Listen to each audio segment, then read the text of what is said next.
3 number যে বিষয়টা, 2 number যেটা ছিল কনফিডেন্স, আপনার ল্যাক অফ কনফিডেন্স থাকা যাবে না, নিজের প্রতি 100% আত্মবিশ্বাস থাকতে হবে। এরপর হচ্ছে 3 নাম্বার হচ্ছে ইন্সপায়ার আদার্স। ইন্সপায়ার আদার্স হচ্ছে অন্যদেরকে ফলো করানো। অন্যরা কখন আপনাকে ফলো করবে, যখন আপনি লিডারের জায়গায় পৌঁছাতে পারবেন তখন আপনাকে কিন্তু অন্যরা ফলো করবে। অন্যদেরকে ফলো করার জন্য প্রথম দুটা গুণই প্রয়োজন, সেটা হচ্ছে অনেস্ট অ্যান্ড ইন্টিগ্রিটি। 2 নাম্বার যেটা কনফিডেন্স, এই দুটো যদি থাকে এবং আপনাকে কিছু একটা করতে হবে যে কারণে আপনাকে ইন্সপায়ার করবে আপনার টিম।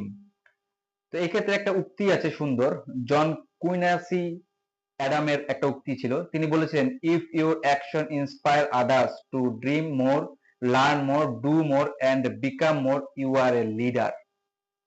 তার মানে আপনার আপনি যদি অন্যকে ফলো করাতে পারেন, নিজেকে কখন করবে আপনাকে ফলো, যখন